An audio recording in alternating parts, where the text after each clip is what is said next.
but here we'll be bringing her up on the Zoom screen. So Cheryl, go ahead and take us from here. Okay. Thanks, Brenda. Thank you, ladies. It's great to be here today. You're all so lovely and successful, and I hear a lot of you are in career transition. So hopefully Angela and I can offer some tips for you today. So I am a career advisor and outreach coordinator at Walsh, and I meet with students and alumni on a daily basis, and I find many of them are in career transition. So what I find a lot is many of them are pursuing an advanced degree, but they've really not thoroughly researched the field that they hope to get into or the job prospects. So that's what I'm hoping to share today. So some tips for you today as you're in career transition and things you want to think about before you pivot into this new field.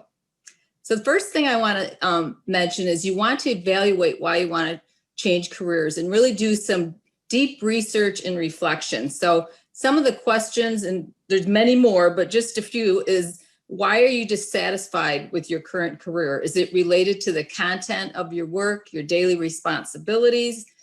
Are you finding purpose in your current job? Is that an important item for you? Are you looking for more work-life balance? Looking to work remote? Is there a specific company culture that you really would like to work in? Also, what are the financial risks and the costs of changing careers? Do you need to pursue a college degree, get some more, pursue some certifications, things along that line? So, just really evaluating and reflecting and doing some in-depth research before you quit your job and make this career change. And all this, and it will become clear as you start to do this. So one thing I found even in my own career transition is you might want to consider a new job in the same industry or a similar job in a different industry. So it may be a little bit more difficult to change both jobs and industries at the same time. So initially, you may want to leverage your experience, your current experience, your previous experience in a creative way or in a different way. So say you were a programmer working in the IT field, maybe you want to consider going into technical sales. So in my own career, when I graduated and I went into human resources and recruiting in the automotive industry, and I took a break to raise my family. And then when I was transitioning back into the automotive industry, it was really down, there wasn't a lot of hiring going on. So I spoke with a dear friend of mine that's also a career counselor at Macomb Community College. And she said, why don't you leverage your HR skills, your recruiting experience, and consider going into a different industry? And I guess I just didn't really think about that. So I completely changed the direction of my job search, and I landed a position in career services in the education industry. And I absolutely love it. I'm able to use a lot of my past skills in my current role. So that's my own example. Another thing is to really create an in-depth career action plan. So in your career action plan, you want to begin with the end in mind. And what is your primary goal and what is your timeline? So break those into milestones, such as the skills that you need to acquire through the process, the people that you're going to meet through networking and other ways, and the things you need to wrap up in your current role before you quit your job, and some personal things that you may address prior to making this shift. So, something's real obvious is don't quit your job before you've done this research and created a career action plan.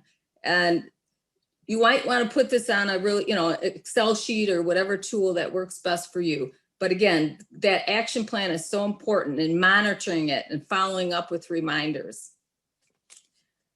Assess your interests, skills, and values. So really identify things that you enjoy doing. So if you're going to move into a career that you're passionate about, it's something that you really enjoy. So at Walsh, we use a strong interest inventory on students and alumni. It's a great tool for evaluating interests and vocations that align with that. But there are a few online assessments that I'm also going to put in the chat box that you can do for free. So you might want to consider those. Research job descriptions. I find sometimes when I meet with people, they really just haven't researched the job description and the prospects. Are they hiring in this field? So, research job descriptions in the field you want to transition to, and, really meet with, obviously, individuals that are in that field you want to transition to. Formally, they're called informational interviews.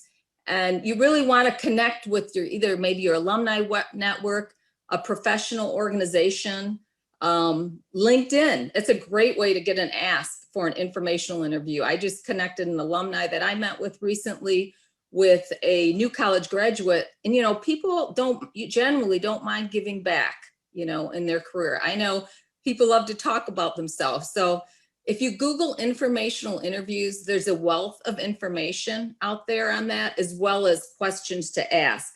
And you want to treat an informational interview like an interview, do your research, because really you could land an internship or you could land a new job opportunity through that. Research the skills that you need to acquire. Do you need to return to college? Do you need any certifications?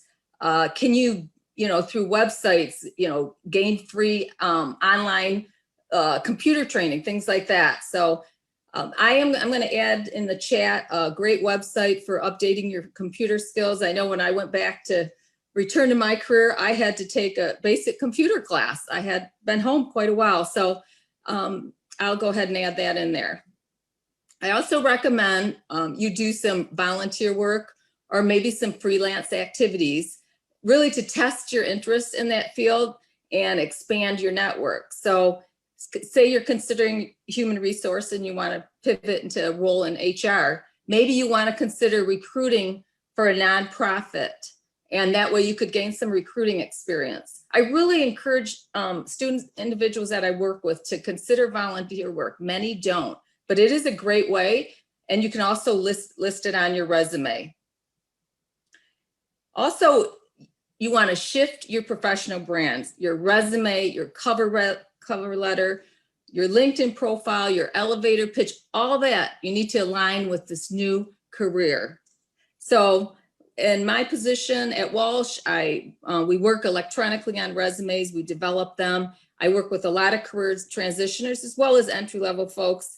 And for people that are making transition, I generally recommend a hybrid resume. And that's a resume that is a combination of a chronological and functional. So it really draws attention on what you want a recruiter to notice, maybe some new skills that you've learned, your degree that you're pursuing, any certifications, things like that. So it does highlight your transferable skills, a hybrid format.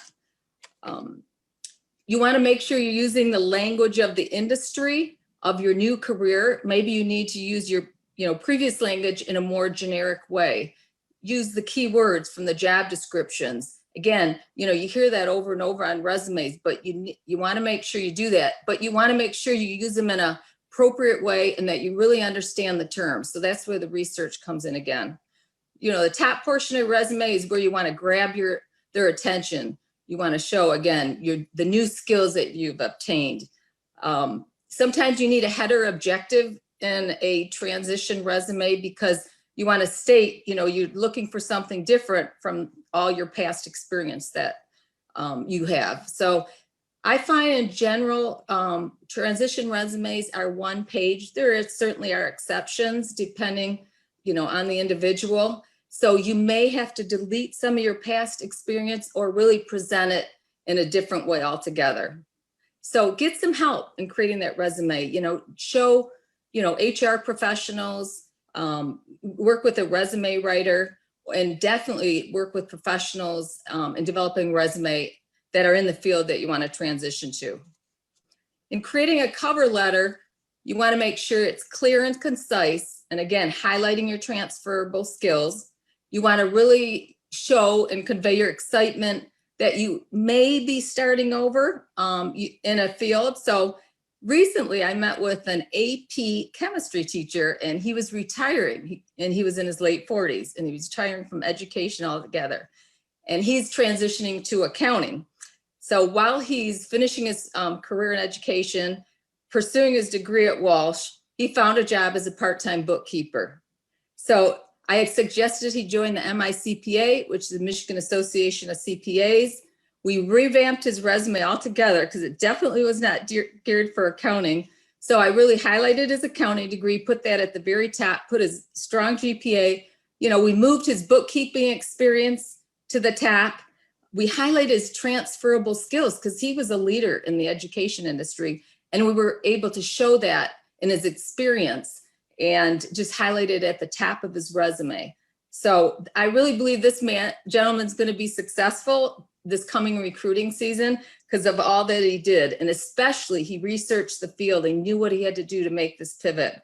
And he was gaining some good experience. And again, he was expanding his his network through the professional organization, which by the way, if you are a student, oftentimes these professional organizations are free or you can join at a very low cost. But really, most importantly, he had the right attitude and enthusiasm to change careers because sometimes you have to start over. He was willing to take an internship to start over to get into public accounting. So when you develop your elevator pitch, that's, you know, very important. So when you go out there and network, or, you know, you're in an interview and they ask that question, tell me about yourself. It's really important that you create a succinct way of explaining your career change. So choose your words carefully, you know, write it down, practice, really focus on that new career that you want to break into and why you made that switch, and show your willingness to learn new skills, you know, update any skills that you've done, and be sure to, you know, as I mentioned, write it out and practice, practice, practice. So, all right, ladies, well, I really appreciate it. I'm going to hand it over to Angela, an alumni that I worked with, and I'm really excited to hear what she has to say and her experience and recommendations. Thank you, Cheryl, and Women's Inforum for hosting this meeting. My name is Angela Zangarola. I am a financial advisor and also the founder of Quantum Wealth Strategies. I was more than happy to speak today on this topic because I wanted to share with you not only my personal experiences in making a successful career transition, but also some of my clients' experiences, because I feel like real life experiences resonate with people the most. And Cheryl just provided some very valid and excellent tips that will be useful if you are, or even maybe know somebody that is thinking about making that career transition, and the things that they could encounter along the way. I just wanted to preface that if you are, sometimes it can be daunting, or if you're thinking about it, it could be intimidating.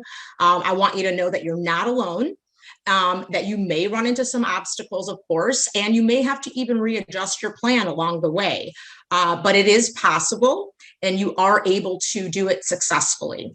So what I really want to stress the most is research, research, research. And I'll go over those, those points and how to research and the different ways that I've found research has benefited me in making those transitions, or even my clients. So your why, I think that this is definitely the most important step. It's truly fundamental. You may find that you establish this why early on, or it may be that an experience, a life experience, suddenly changed your why. I will say that the best job anybody can have in the industry, in any industry, is one that you're passionate about and one that provides you that sense of purpose. So my why took place in 2013. My divorce caused me to have an aha moment. And I went from training financial advisors, educating them on complex financial products, to actually becoming one myself. And what happened along the way was there were some nuances in my divorce. This was after, of course. And I was doing some research, trying to figure out why these things had happened. And upon that research, I stumbled upon the designation of a certified divorce financial analyst. And it was at that point I thought, well, why didn't I have that person, that professional, as part of my team? And the more I got those questions, started to get those questions answered, I found, well, let me look into this designation a little bit more. What I found was, going back to Cheryl's point about you may need additional certifications, you may need additional things that, to add to your skill set. What I found was I was not an attorney, I was not a CPA, and I was not a financial advisor at the time. When I called the IDFA, I picked up the phone, I called the institute that actually gives you that designation. And I said, listen, I wasn't even interested at that point to actually become or get that designation. I still needed more answers. And so they sent me the modules. I said, I'm not a CPA, I'm not an attorney, and I am not a financial advisor. They said, what are your credentials? What's your education? I told them. They said, you're more than qualified. We'll send you the stuff. To my total surprise. So back to Cheryl's point, there may be things that you get overwhelmed by thinking you need all of these certifications and may not even realize that there is a shortcut, or maybe you are qualified on some level, or maybe there's a condensed program on what you need. So don't think that what you see out there is black and white, and that was my experience with that. So it brings me to my next point, which Cheryl mentioned, was if you're considering a job within the same industry.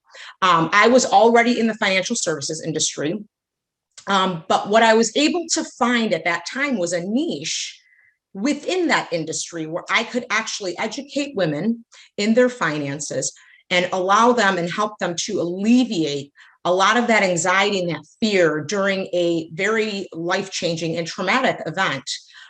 Which is what I do today, and not just in divorce. It could be widowhood, it could be career change. They're highly emotional moments that could maybe cloud your judgment, or maybe you need a more objective viewpoint. And I was very passionate about that. And that was my aha moment. That was where I found my kind of accidentally, but it did occur that way. And so you might find that your why may come over the course of time in maybe multiple careers. But if you are seeking a position in an entirely different industry, and you may feel insecure about the shift, where you need certification or more education, try shifting your mindset. Okay. And I'm just going to give you some food for thought. Prior to being in the financial services industry, like Cheryl, I was in automotive sales and marketing. And I was approached by several people to, hey, why don't you, join our firm? And it was financial services. And for me, that was like speaking a different language. But when I shifted my mindset enough to understand that, hey, I already have the sales and marketing background, as long as it's a product or service that I believe in wholeheartedly, that's a learnable skill. That's a teachable skill. And that made me feel more comfortable. It felt easier and more natural. And that's when I embarked in, my journey in the financial services industry. I can't stress enough that creating an action plan for a successful transition is key. It really is. You may find that it may take a while. I would suggest that you start with, even if you get overwhelmed because there may be multiple steps or maybe a timeline is lengthy, that you just come up with a skeleton, an outline, okay? And the other thing I would suggest is that you keep that outline and then you build upon that, because what you're going to find is when you start researching the industry or the position, you're going to be adding also to that outline. So, when I decided to launch my RIA firm, it took about a year of extensive planning and research. I had a robust plan, and the informational interviews for me, going back to Cheryl's point, were by far the most significant resources I could find. And when I did those informational interviews, I was able to add to my outline or to my action plan things that I didn't even think of, because personal experiences from professionals that were successful or did it, oftentimes you may not find in your research on the internet, or maybe their ways were easier and provided you a shortcut, which is a time saver. It really is. And when I was researching RIA firms that were successful by sole practitioners, I found somebody by simply picking up the phone. And I implore you all, whether it's within a couple of zip codes away from you or within states away, pick up the phone. And like Cheryl said, people love to help. They love to talk about themselves. They want to share their success story with you. And you would be surprised at the information from strangers you've never met that they'll provide you. I'll give you this example. I was in the financial services industry prior to becoming an advisor. I saw a woman, a very successful firm in New York. She spoke at one of my conferences, and she was in the certified divorce financial planning arena. And I picked up the phone and I simply said, I missed the last part of your presentation. And I did. And I wanted to get more information on it. I'm going to be in New York on this week in this month. And I was wondering if I could just stop by and, maybe just kind of get some more insight from you. I ended up walking away from that office with an entire marketing plan. I was no direct threat to her. She was in New York. She was more than successful. She wasn't affording any information. And so here I thought, oh my gosh, wow, this is paying it forward. And that's what I love to do, is just pay it forward. You'd be surprised what you receive when you just simply ask. Do not get discouraged when you find that you may need more time to accomplish that end goal. Okay, when you're building your action plan, it may take maybe more time, or it maybe it takes oftentimes a lot of capital. And when you have a proper plan in place, can you avoid everything? No, you're going to get maybe some things that come at you didn't expect.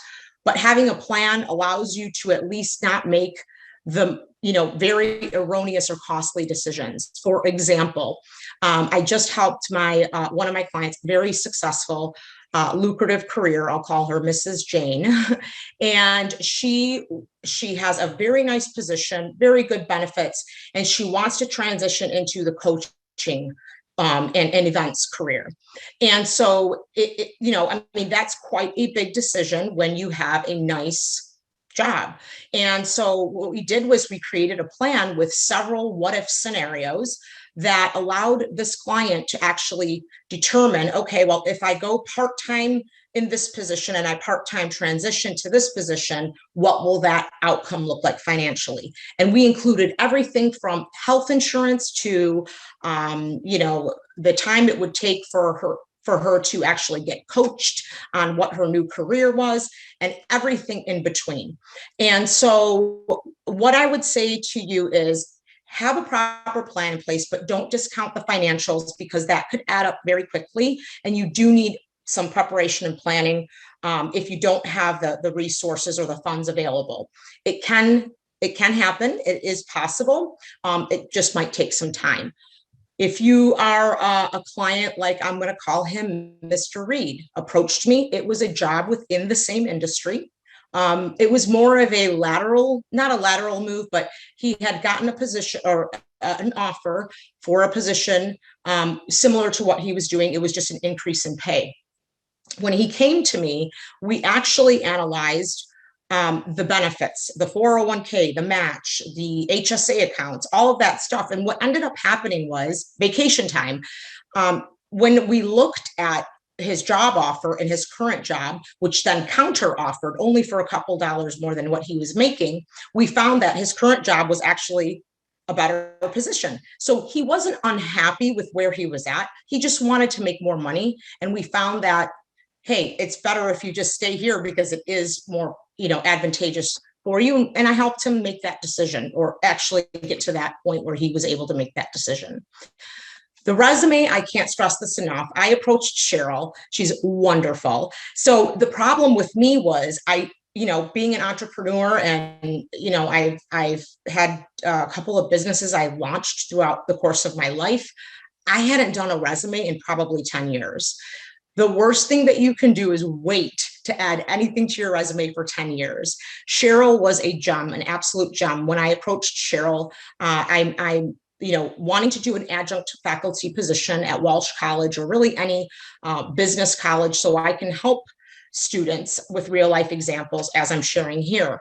And what Cheryl helped me identify was I had no idea what the types of resumes were, a hybrid was. So it was extremely beneficial to have that person there that was able to even identify positions that I was in or job functions that I was in, and pulling those skills out of those positions to showcase my educational qualities. So that was paramount when I was building my CV, resume, whatever you want to call it.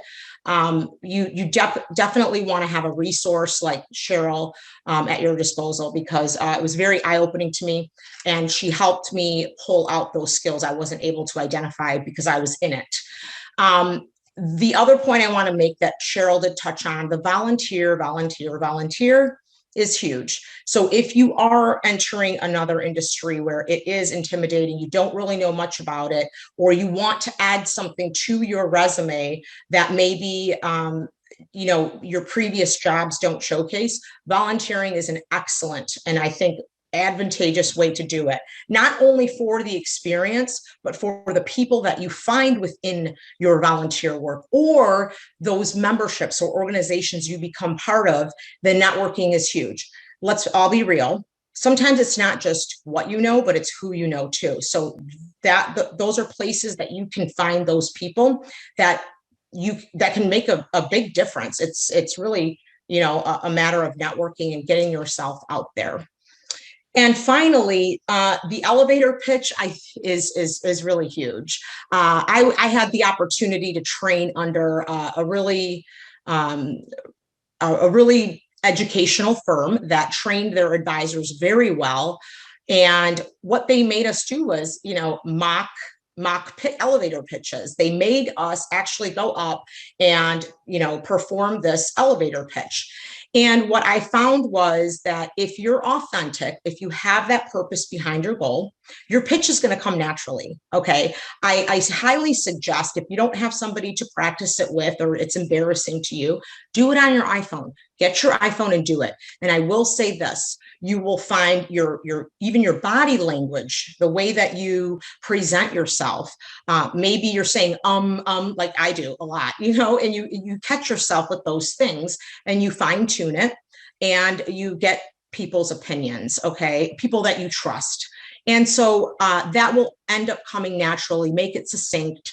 Do it over in your head. And like I said, it will come naturally if you have that purpose behind your whatever it is you're trying to seek. Sometimes you may have to put a personal experience in there, depending on your situation, or maybe not. So what I would advise strongly is the support group is huge, because you are going to face those obstacles. You are going to have those naysayers, which is really sad, but you do have to believe in what you're doing and be passionate about what you're doing. And the naysayers, you'll be able to block them and have them just roll off more easily, because you will have that. And don't let anybody tell you can't do what you want to do. So I think, again, like I said, if there's proper planning and preparation, it can all be done. And if you have a really good professional and personal support group, you can achieve anything you want. Just proper planning in place and a lot of passion in what you're doing will get you there.